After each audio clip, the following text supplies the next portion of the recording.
Yo, today we got another video. This video is focused on Pink Tape because I'm pretty sure Pink Tape dropped on the 28th of June last year. Nah, I could be wrong. It could have dropped on literally the last day of June. I don't know. Maybe the 30th. I don't know. But basically, Saturday. I believe this Saturday will be the year anniversary of Pink Tape. And I said this in the past video. I forgot what video I said it in. I said I will be doing Pink Tape a year later. That's what this video is gonna be called. You've already clicked on the video, so you know.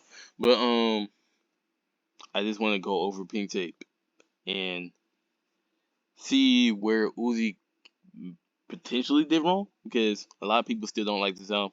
I think some people have came around about this album, but I don't think it's like a lot of people, like a whole lot of red type of people. Anyway, if you like this type of videos, want to see more videos of me, like and subscribe. Go to other videos on my channel. I upload multiple times a day when I'm not busy. And I'm gonna go and get started. Pink Tape dropped in 2023. First album in 2023 to go #1 because everybody was saying music has fallen off and stuff like that. I remember 2023 because like a lot of people were saying females were running the game, which is technically true. Here's the thing about female rappers first. Real quick, I do want to say for the most part they're great at dropping singles, but when it comes to dropping actual albums, I've never heard anybody say that any of these female rappers that are out now had a great album. Like when the Glorilla drops, when Sexy Red drops, nobody's talking about the whole album. They're talking about a couple songs from the album. I I don't hear discourse about their albums. I don't know if that's just me thing or not. Anyway, Uzi. Uzi dropped Pink Tape, or this is Uzi's third studio album. Let me start with that. Obviously, his first one's Love Is Rage 2. After Love Is Rage 2, he proceeds not to drop any projects until 2020, where he dropped Eternal Take and Eternal Take Deluxe within 2 weeks of each other. Excuse me. Actually, technically within a week of each other. Later that year, he dropped a collab album with Future, and that's where I will begin with this video, right? Obviously, a lot of people didn't like Eternal Take. More people liked Eternal Take Deluxe than Eternal Take, just because I'm pretty sure every song on Eternal Take Deluxe was an old leak, an old grail, if you want to call it that. So a lot of people like the deluxe. Not many people like the Future Uzi collab album. That's for sure. So if you want to combine all of that, some people were saying Lil Uzi fell off, right? And for most rappers, if people started to say you fell off, you can't really come back from that, right? Um, like for example, Lil Baby. After It's Only Me, all of Lil Baby songs, or pretty much all Lil Baby songs, have flopped. You know, he got a couple songs like Band for Band. Band for Band's going crazy, but that's really because of TikTok trend. I'm gonna be honest. Um, Roddy Ricch, the baby. I could get them examples. Most rappers who have these falling off rumors usually don't come back for it. May come back from it, whatever. And then after 2020, he proceed. Well, no, during 2020 still, but still in 2020, he dropped Sasuke. The song Sasuke, very weird. He was copying Playboi Carti's baby voice, and this is coming after Uzi promoted the song on his Instagram, where he was using like a Lil Uzi version of baby voice once again, and people were confused about that because obviously this is around the time Whole Lot Red was about to drop, stuff like that. But after that, go to 2021. He only drops one song, drops Demon High. Demon High, first of all, worst Uzi single that's ever been released. Second of all, just a trash song in general. Like, I don't know what audience he was trying to appease for. And that being your lead single to your third studio album, kinda crazy, right? And then Uzi was basically quiet until he dropped Red and White in 2022. Couple singles, but nothing crazy. Um, I always say Red and White should have been way more popular than what it was. It didn't get promoted but well by his team or himself. Because he basically came out on a random day and said Red and White dropping soon. Then he proceeds to drop Red and White like a month later, which even though a month doesn't sound bad, Like, if you post a picture of your album cover, I'm expecting your album to come out in the next 2 weeks. Especially if you drop a single right after that. And yeah, it still didn't drop until like a month later. And even when it did drop, there was multiple versions of the album, stuff like that. So Red and White only sold 9K first week. Another reason why people thought Uzi fell off, right? And 9K first week, I ain't gonna lie, that's like Lil Pump numbers. But once again, there was multiple versions of the album that got released. Originally, the album was only out on SoundCloud. If we want to be honest, the Red and White did not release until like Saturday, or maybe even like Sunday. It didn't release until like Saturday or Sunday. It didn't even release on the regular Friday. That's another reason why it didn't sell well. So that's that. And then you finally get the Pink Tape. Pink Tape. Um, Uzi didn't need to really promote it because like people knew what Pink Tape was. If you're on social media, follow hip hop, you knew what Pink Tape was. So when Uzi said, "I'm dropping Pink Tape at the end of June," and there was only like one real date that he could have dropped it, um, people already knew. Like Uzi doesn't usually lie when he gets out of a date, right? I don't I can't think of any time Uzi has lied after he gave out a date of when something's gonna drop. So Uzi drops Pink Tape. Huh. I got another tab open. I forgot. Uzi drops Pink Tape June 30th of 2023. Highly anticipated third full length studio album. 26 songs. Obviously following Red and White. Um, for some reason, a lot of people didn't like Pink Tape. I like the promotion of Pink Tape and everything. The you see the original album cover right here. I feel like the original album cover was hard. Like I was kind of sleeping on it when it first came out and stuff, but yeah. Obviously, you had the Pink Tape trailer, like I just mentioned. Expensive trailer for sure. The trailer, yeah, everybody hyped up, stuff like that. Um, oh yeah, also in the trailer you could hear like the rock influence, but we already knew that Pink Flake. Oh my god, I said Pink Flakes. Pink Tape was gonna have like some rock influence and stuff like that. But now I want to go track to track because I want to say how I feel about every track and say why I think people don't like this album. Obviously, you got Flood the Face. Flood the Face is one of the well, I'm not gonna say one of the only songs, but there's a couple songs that actually sound like either old Uzi or like just sound like a Uzi that people will like. Flood the Face is definitely one of those. That's why most people's favorite song on this album is Flood the Face. Um, Also Flood the Face was just a great intro. You got the intro from that one girl that did the intro on 7 a.m. Did the intro on 2 on Love Is Rage 2.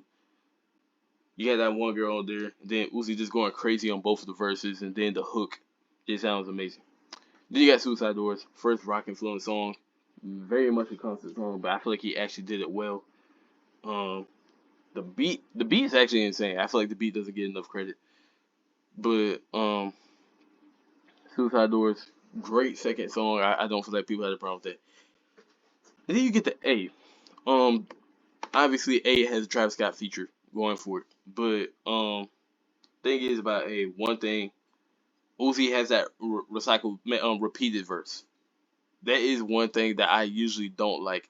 Um, they did switch up the beat a little bit on the first verse. That's what made the first verse sound a little bit different from like the leaked version. And I feel like they did that on purpose because Uzi was too lazy to do another verse. Maybe they literally couldn't find maybe they literally couldn't make another verse. Maybe they just got like the old song. There was like, if we do the original beat on your verse, this is gonna sound horrible. So maybe that's why they switch the beat, whatever, on his verse. But that's that. And then Travis Scott's verse wasn't even that good. It's okay. Um, he's talking about hit her, make her do the gritty. One of the worst lines of 2023. This is coming right before we knew Travis Scott was gonna drop Utopia too. Like, oh yeah, that's another thing. People thought Utopia and Pink Tape were gonna drop on the same day, which that would have been the craziest thing ever. Actually, there was actually a rumor that Pink Tape, For the Dogs, and Utopia was gonna drop on the same day. People were legit arguing which album they would listen to first.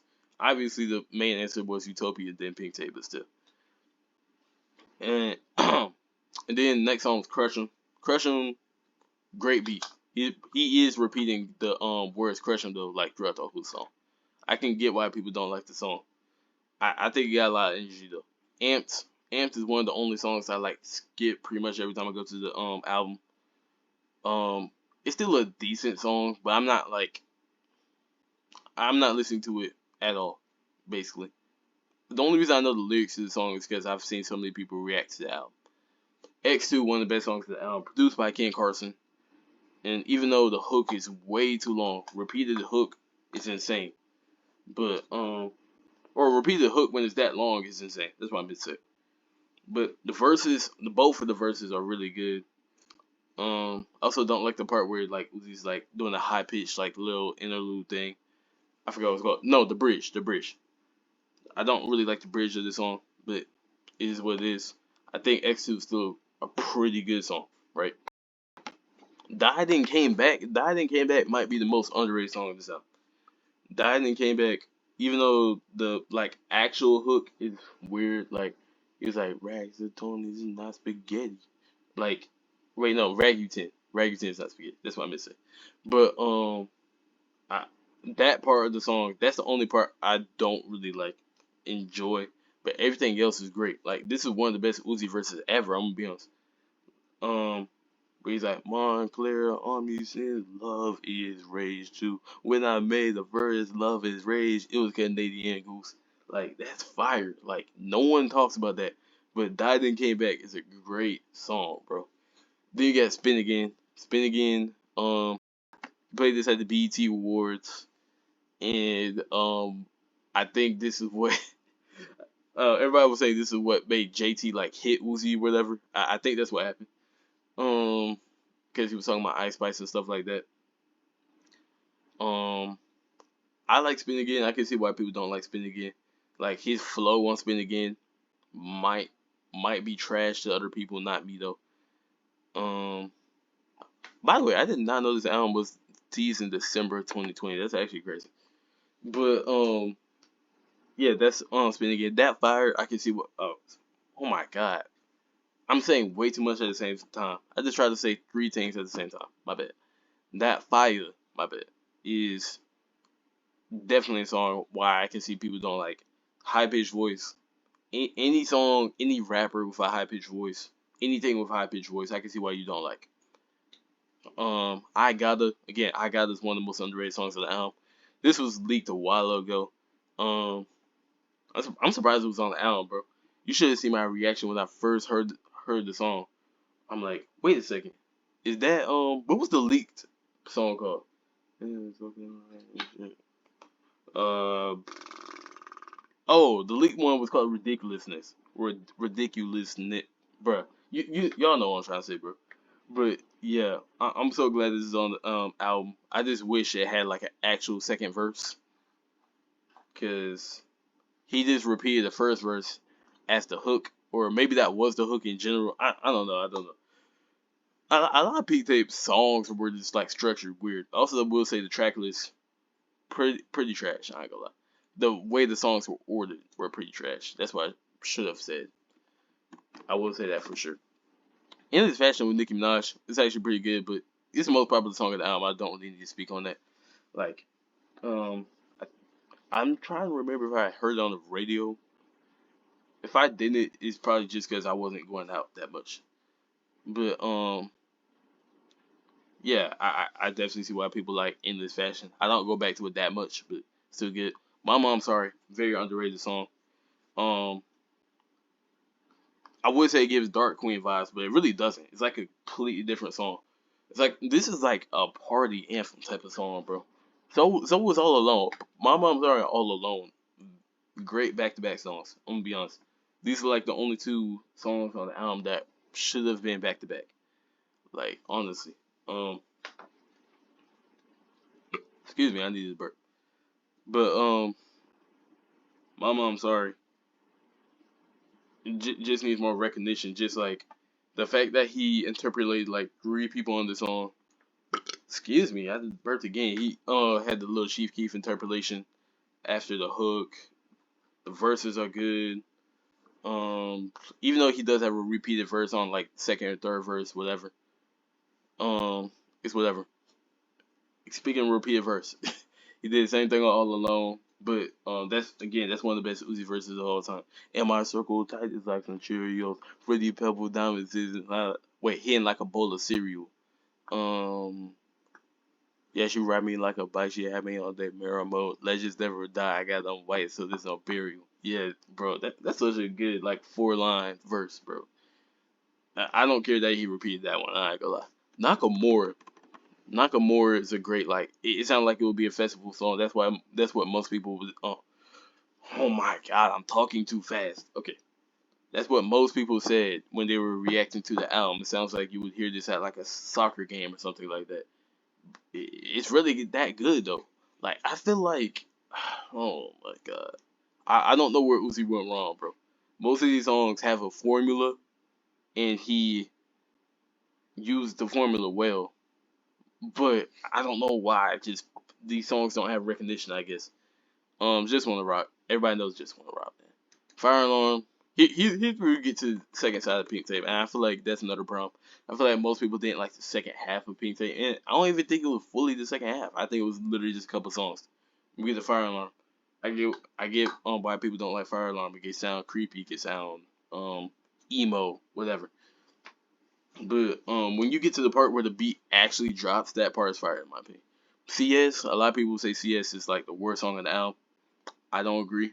Just because I'm not a rock fan, and me personally, if I like grew up with the original Chop Suey song, I would have been like, yeah, this song is horrible. But the way Uzi did it, I thought it was fine. I just thought, man, I just don't like the fact that he left like the beat to play out for like a whole minute and 30 seconds and stuff like that. But I don't think that was a huge problem in my opinion. Werewolf is definitely the worst song on the album. Never go back to Werewolf. Uzi's barely in the song. He only has a verse, bro. But those 3 songs, I can get why people don't like. They're rock songs. Lil Uzi's a rapper. Stick to rap. I get it. Pluto to Mars. Pluto to Mars is a great song. Like I feel like Pluto to Mars and Patience. I feel like people are starting to come around to those 2 songs specifically. But I really like Pluto to Mars. It was a leak for a while. And originally when it was leaked, I did not like the song. But over time I started to very much like the song. I would say the song's a little bit too long, but at the same time that could be good at the same time. I don't even know how to explain. I don't even know how to explain. Patience, great song. I've been loving Patience. Even though Don Toliver doesn't even have like a true verse, he literally just has like a little bridge. Um, Don Toliver did great. He added so much to the song without even playing a huge factor. And yeah, Patience is definitely just a vibe. Days Come and Go and Rehab, very similar songs. Uzi just talking that real stuff, man. Like when Uzi actually is talking about the topic, I feel like it's very good, and I feel like it's very underrated. And that's exactly what they did on Days Come and Go and Rehab. Days Come and Go was more simple. Like he was just talking about relationship stuff. Then second verse, some of the second verse he was just talking about random stuff like every time Jay Z get paid, he paid me. But at the end of the verse, he was like, rest in peace at one of his artists. I forgot her name. Um, I forgot her name, bro. But yeah, he was like saying rest in peace to her, and then he was talking about how he paid for the funeral and stuff like that. That was the fire part, and then the part after the hook. I don't know what the part after the hook is called, but that part is good too. It might just be a bridge, but um, that's that. And then the end, you got another rock song. Get why people don't like it. This might, out of every song of the album, this might be the most understandable. Like, I know why you don't like this song. I ain't gonna lie, but I like the end, me personally. Zoom. Zoom is a Uzi leak. Don't know if y'all know. Um, I feel like these numbers are stat padded right here just because they are leaks. But Zoom, I think leaked in 2018. Um, I don't like how the verses are so basic, bro. The verses are so basic. That's the only reason why I don't really go back to Zoom. But if I'm listening to Pink Tape, I'll go back to it. I think, of course, which is another leak, is way better compared to Zoom. And I feel like that's where the album should have ended. But for some reason, Uzi added a song called Sade. Sade is not a good song in my opinion, bro. I don't know if it was a leak when I was reacting to other people react to the album, even like people who listen to leaks from Uzi and Cardi and stuff like that. They had no idea what Sade was. I don't know why Uzi released Sade. Sade is not a good song in my opinion. But Pink Tape entirely 26 songs. I said this in my Youngboy video. It's gonna be hard for you to go 26 for 26 or like 30 for 30 if you have this long of an album. But at the same time, the fact that Uzi is not like Youngboy, where Youngboy will literally drop 10 songs, well, not 10 songs, 10 albums per year, and Uzi probably is gonna drop one per year. Like, I get why he made 26 songs. Even then, I really only feel like there's a couple of true skips on here. Because even if I want to talk from another person's standpoint, Amped might be a skip, sure. That 5 might be a skip. Um, Fire Alarm, CS, Werewolf, 5, right? The End, 6. Sade, 7. So you're telling me, even if those 7 songs are a skip, we can even add a couple more, bro. You could add you could add Nakamura, you could add um you could add Days Come and Go. That's 10. Even 16 out of 26. I wouldn't consider that a bad album, bro. Like, I don't know. I feel like people are a little too picky when it comes to rating this album. Uzi did not do that bad with this album. Like, if you go on TikTok and just play one song from the album and be like, oh yeah, this is why Pink Tape is trash. Obviously, if you play one song from the album that you don't like or a bad part in your opinion, of course it's gonna seem like it's a bad album. But if you actually listen to the album, there's a lot of good songs on here. Like, I don't understand the Pink Tape hate. I think Pink Tape has aged well just because like this songs to this day where I'm like, wow, this song is actually really good. This replay value in the song, all of that. That's the main thing about songs. Like, a song has to have replay value. There's a difference between like a song like no, horrible example. I ain't mean Money Longer. I did not mean Money Longer. Like, Do What I Want. I don't think Do What I Want has that much replay value, in my opinion. A lot of these songs have replay value, bro. Like Days Come and Go, Rehab, I got a lot of replay value. Mama, I'm sorry. I feel like these songs have more replay value than most songs in Uzi's career. Also, I just like the era of Pink Tape in general, bro. Because I feel like he didn't need to promote this album this much. And it ended up working out. It ended up working out a lot. It's just everything he's done after Pink Tape is kind of throwing me off. You promote Love Is Rage 3 or Deluxe for Pink Tape. No. I remember he said, oh, like a week after Pink Tape dropped, maybe even a couple of days, that he's gonna drop a whole another album. First of all, he never did, but I don't think anyone actually expected Uzi to drop another album. After he said that, then he started promoting Love Is Rage 3. Then he basically disappeared, cut his hair off, and then started being sus. So I don't know what Uzi got going on. I doubt that Uzi drop a project this year. Maybe he will start promoting it like late this year, early next year, and then maybe drop it the year after that. Because it seems like Uzi loves dropping albums 3 years after he drops another album. But hey, we'll see. Put down in the comments whether or not you like Pink Tape. I think Pink Tape is still like pretty much a 9 out of 10 album, maybe slightly below a 9. But yeah, like and subscribe if you enjoy, and I'm gonna end it right there.